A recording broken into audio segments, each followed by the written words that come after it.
and welcome to our morning edition of Arirang News. We begin with these stories making the headlines at this hour. U.S. President Donald Trump says tariffs will be in the 15 to 20% range for most countries that have yet to strike a deal. As the deadline approaches, the United States and China held their third round of trade talks. And South Korea's finance minister is also set to travel to Washington later today for tariff negotiations. The North Korean leader's powerful sister says although the personal relationship between Kim Jong-un and Trump isn't bad, the regime is not willing to sit down for talks on denuclearization. South Korea continues to swelter under a heat dome, with heatwave warnings remaining in place across most of the country. The capital Seoul is expected to see the temperature soar to 37 degrees Celsius today. U.S. President Donald Trump says most trading partners that have not yet reached a trade deal will face tariffs of 15 to 20%. The comments come as Seoul continues to seek a deal before the negotiation deadline this week. Our Islamic State starts us off. U.S. President Donald Trump hinted that his administration expects to set tariffs somewhere between 15 to 20% for most of the countries that have not yet reached a trade deal. The U.S. leader made the remarks during a meeting with British Prime Minister Keir Starmer in Scotland, as Trump's reciprocal tariffs, including the 25% levies on South Korea, are set to go into effect on Friday. Senior trade officials from Seoul have been busy with their negotiation efforts, but have yet to reach a deal. The Trump administration has so far agreed to bilateral trade deals with the EU, the UK, Japan, Vietnam, Indonesia, and the Philippines. Meanwhile, in Stockholm, top U.S. and Chinese trade officials held talks for more than 5 hours with the aim of resolving long-standing economic disputes. Washington has given an August 12th deadline to China to reach a tariff agreement after the two economic powerhouses reached preliminary deals in May and June to end their tit-for-tat tariffs. The two sides are expected to continue discussions on Tuesday. A different kind of deadline was also issued by President Trump on Monday, as he gave Russia 10 or 12 days for Russia to reach a peace deal or face tough new sanctions. Yeah, I'd say 10 to 12 days. I'll announce it probably tonight or tomorrow. But there's no reason to wait. If you know what the answer is going to be, why wait? And it would be sanctions and maybe tariffs, secondary tariffs. You know what a secondary tariff is. Trump has repeatedly voiced frustration with Russian President Vladimir Putin for continued attacks on Ukraine, despite his efforts to end the war. 이승재, Arirang News. The clock is ticking as the Lee Jae-myung administration looks to clinch a deal with Washington to swerve the 25% reciprocal tariffs going into effect this week. Senior officials are making last-minute efforts to engage with their American counterparts. Our Oh Soo-young reports. Just before the August 1st deadline for Washington's reciprocal tariffs, pressure is mounting for South Korean officials as they aim to strike a trade deal with the United States. As of Monday, Seoul's Trade Minister Kim Jong-un has reportedly flown from the US to Europe in a last-ditch attempt to engage with Trump administration officials following the US-EU summit in Scotland. This comes ahead of the delayed 2+2 talks between South Korea and the US's trade and finance-related ministers. Citing a scheduling conflict, U.S. Treasury Secretary Scott Bessent and U.S. Trade Representative Jamieson Greer last Friday postponed the meeting to July 31st, one day before the 25% duties on Korean goods take effect.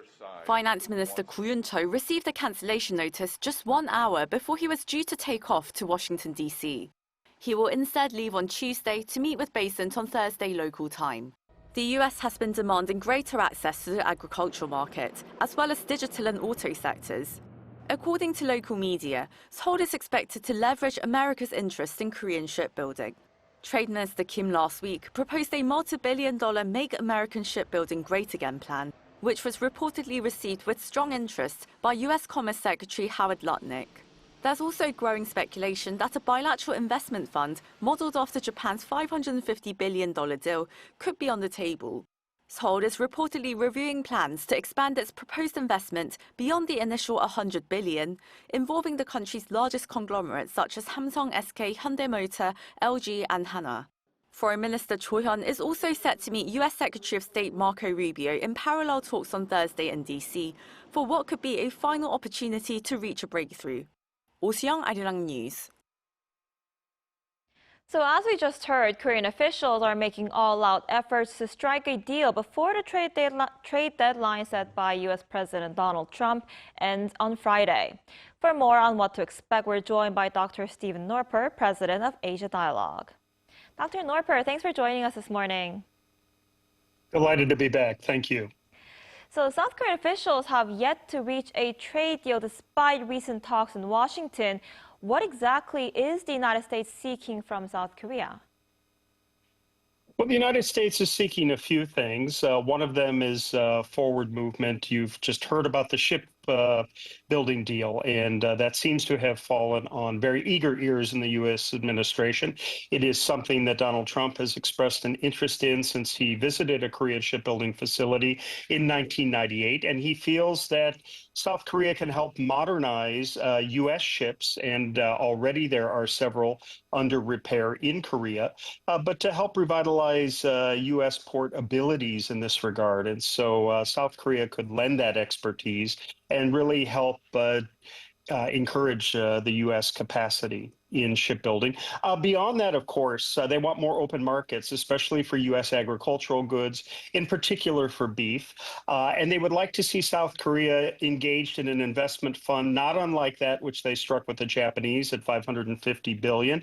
But they would see that in terms of perhaps energy as well as agriculture. Those are some of the things on the U.S. plate when it comes to the economic incentives.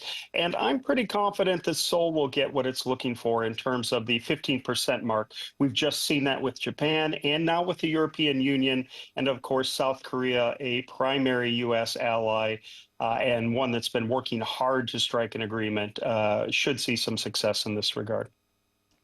I see, and like you just mentioned, Seoul appears to be considering the shipbuilding sector as a bargaining chip in the negotiations, while also showing some flexibility on the agenda, now indicating that agricultural products, like you mentioned, are also on the table. So do you see this as an effective strategy, and what might a possible deal look like? It is an effective strategy in terms of something that approaches Donald Trump in a very personable way. It's something that he has, again, long been vested in. It's something that his Commerce Secretary has expressed enthusiasm about in terms of building or rebuilding America's prowess in terms of shipbuilding. And they look to Korea. It's actually something where Korea has developed a fundamental expertise. Of course, of central value to the Americans is try to counter China, which now has the world's leading shipbuilding industry and now has a larger naval fleet than the United States. So it would allow the United States to enhance its capacity through really critical South Korean assistance. And so we need to look at it from both the economic and the security perspective. And it's a way of further engaging the alliance and giving it new impetus, new rationale, as we have done over so many years. Right, and South Korea's foreign minister is also expected to hold talks with U.S. Secretary of State Marco Rubio in Washington on the 31st. So how should the Korean government address the burden-sharing issue regarding U.S. troops in Korea? Will security concerns also affect the ongoing trade negotiations? Well, security concerns are certainly doing that. There's China, as we've mentioned, of course, a lot of concern about what's happened in the South China Sea and the East China Sea. Beyond China, of course, what's happening with Russia, Ukraine, in particular with DPRK assistance, which has been significant, at least by the admission of both Moscow and Pyongyang. And beyond that, global instability, concerns across the Middle East, et cetera. So having a firm security relationship and one that is bolstered by increased South Korean support is important to this administration. It seems that South Korean officials are prepared to pay more for sustaining U.S. troops on the peninsula. However, the reality is also that the U.S. will probably downsize troops over time on the peninsula, especially as they look at the Taiwan issue and as they forward deploy U.S. troops from the peninsula and they consider basing in other places packages that permit some flexibility. So we'll see some movement back and forth, not only with places like Okinawa and Guam, but perhaps some reduction. That's not to be interpreted as a reduction in terms of commitment to South Korea, but rather a modification on the part of the U.S. Department of Defense to address that concern. And so they're hoping that that takes care of that. But there will no doubt be a larger ask of South Korea, and it seems it's one that South Korea has prepared for. I see. And President Donald Trump has been making it clear that he's putting American interests over those of U.S. allies. How do you think the Ijeong administration should manage the alliance with the United States over his 5-year term?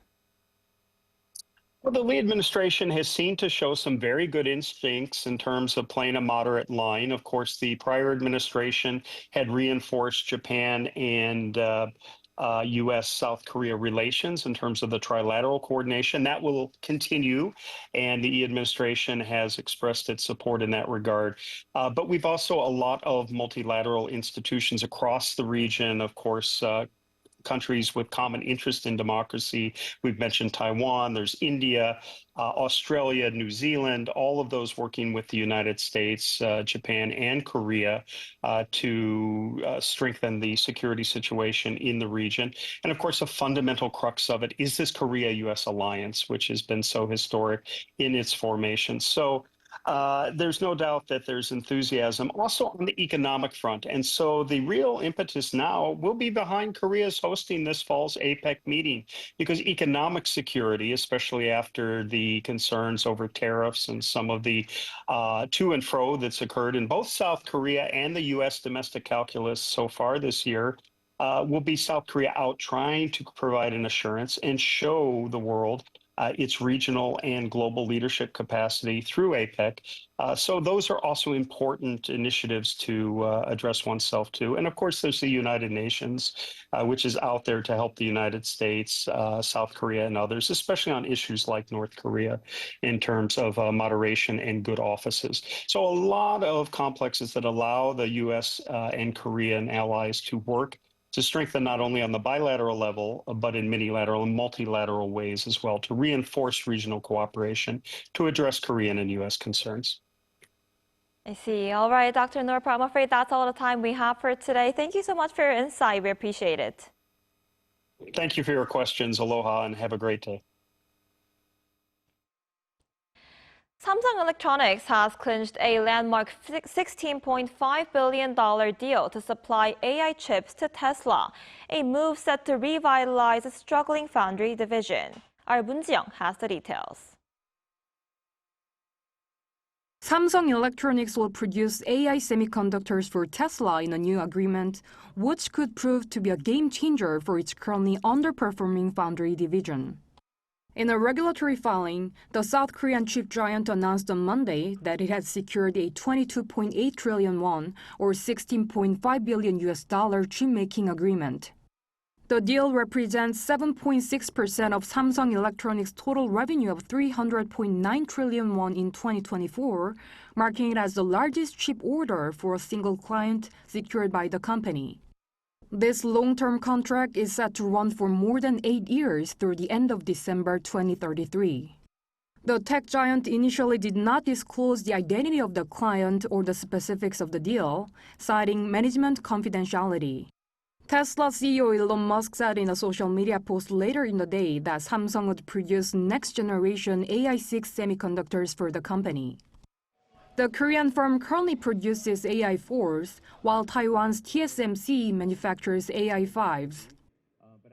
In a reply to a comment, Musk also suggested the deal could be much more than the amount Samsung had disclosed. Following the announcement, shares of Samsung Electronics surged 6.3% on intraday trading, going above 70,000 won for the first time since last September.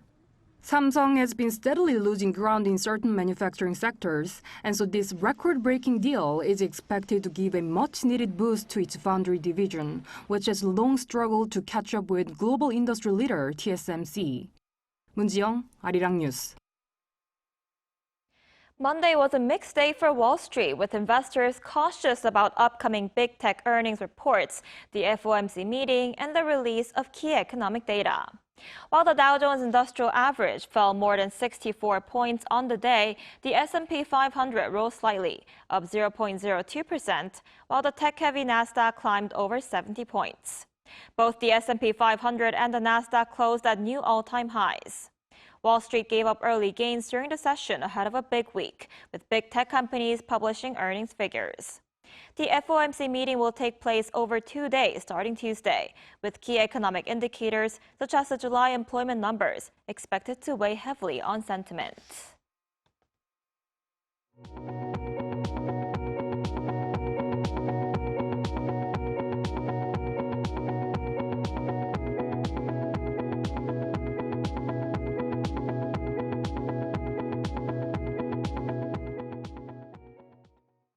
The powerful sister of North Korea's leader has issued her second statement in 2 days, this time saying that while relations between the U.S. and North Korean leaders are not bad, there won't be any future talks to end the North's nuclear program.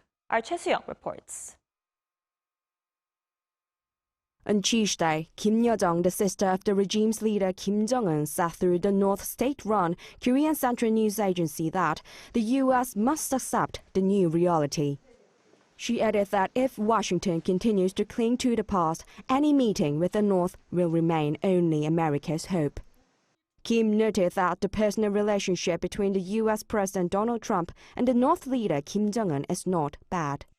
But she stressed that if the U.S. intended to use this relationship as a step toward denuclearization, it would only be regarded as mockery to the North.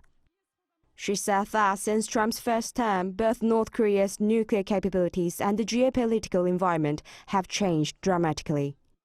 Kim warned that any attempt to deny the position of the North as a nuclear weapons state will be thoroughly rejected. She also said it would not be wise for two nuclear-armed states to move toward confrontation, suggesting that other forms of contact should be explored. Following Kim's statement, the White House has again said that President Trump remains open to talks with Kim Jong-un about denuclearization. Washington and Pyongyang held summits in Singapore in June 2018 and in Hanoi in February 2019, and later met at Panmunjom in June 2019. On Monday, Kim also issued an official statement criticizing South Korea's Lee Jae-myung administration, saying it is no different from its predecessor. Seoul, Arirang News. 75 years after the start of the Korean War, some of the men who helped defend South Korea have returned to the country they once fought for. Our Kim Jong-sik reports. They were in their early 20s when they first arrived in Korea, young men in uniform sent to fight in a country they had never seen. 7 decades later, some of them have returned. 55 guests from 19 countries are taking part in South Korea's Revisit Korea, Review Korea program. Among them, 6 veterans of the Korean War, their families, and delegates from veterans associations. As part of the 6-day program, participants visited the War Memorial of Korea ahead of the official commemoration ceremony on Sunday. And came here in 1952. Actually, my experience in the war was as a tank driver. We had to defend that place because otherwise the Chinese communists would overrun and come back to Seoul. So that was our job. Now 91, Yamashiroya was joined by his grandson, who reflected on his grandfather's influence on their family. He's a really strong and tough person, mentally, and he's really ingrained that in our family and everything he's done. So yeah, it's definitely an honor learning more about the culture of Korea, the history behind the war, hearing about their impact. It means a lot. I'm so happy for the Korean people because they persevered and make a success out of themselves. While some veterans were able to return, others could not. Sunday's ceremony was held for UN Forces Participation Day, South Korea's official day to honor foreign veterans of the Korean War. U.S. Army Corporal Fred B. McGee was recognized with the country's highest military honor. His daughter accepted the medal on his behalf. What you've done here this past week has been highly commendable. It's above and beyond anything that I expected. I just celebrate the Korean government and the Korean people for all they've done for the Korean War veterans. The medal was presented by Prime Minister Kim Min-seok, who also addressed the ceremony. To protect the freedom and peace of the Republic of Korea, 1.98 million UN troops stood alongside the Korean people. Their sacrifice will never be forgotten. For the veterans and families who visited this time, the trip offered not only commemoration, but connection. Kim Jong-sil, Arirang News.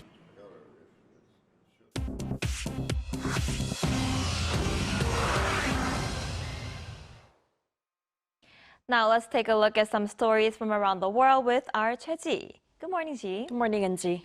So, Ji, let's begin with U.S. President Donald Trump's remarks on the humanitarian crisis in Gaza. Give us the updates. Sure. President Trump has acknowledged that the crisis in Gaza has reached a point of real starvation and vowed to build food centers in the enclave.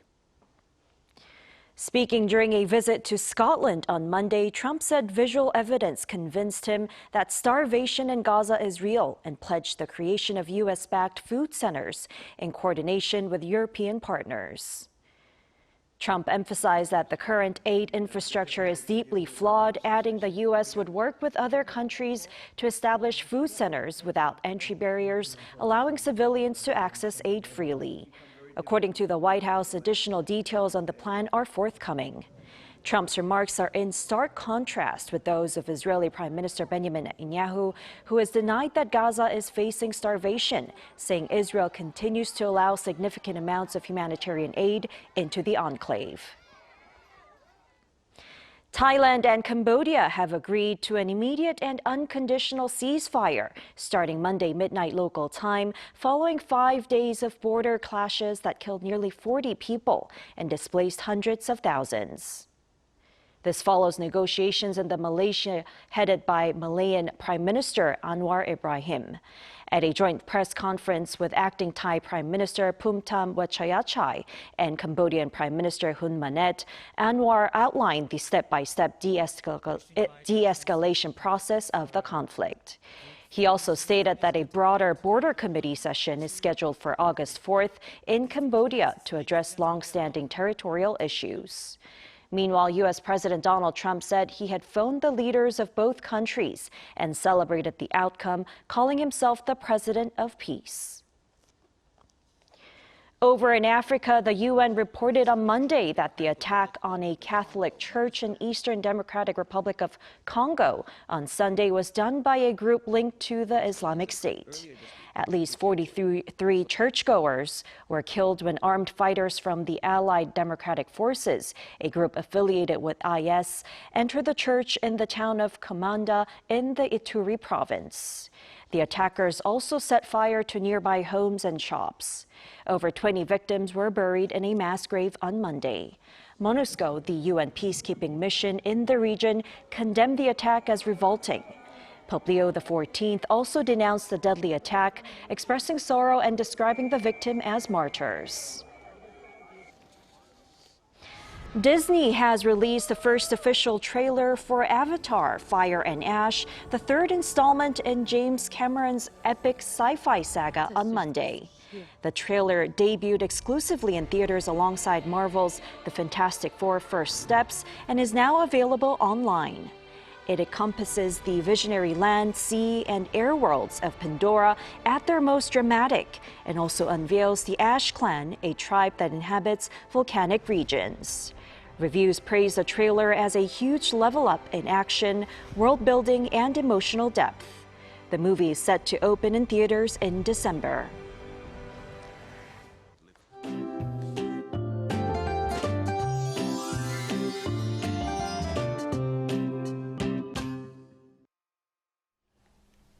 continuous extreme heat makes it tough to be outdoors.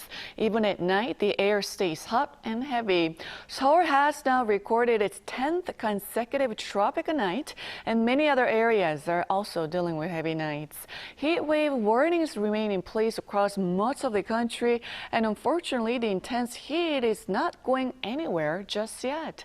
This afternoon, Seoul and Daejeon will be climbing to 37 degrees, Chuncheon, Daegu topping out at 36 degrees Celsius, along with very strong UV rays nationwide.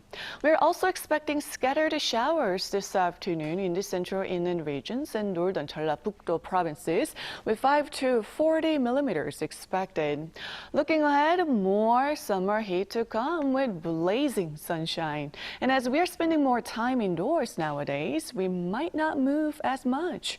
Indoor body stretching could help to improve circulation and relieve tension. And if you're heading out, remember to stay hydrated throughout the day.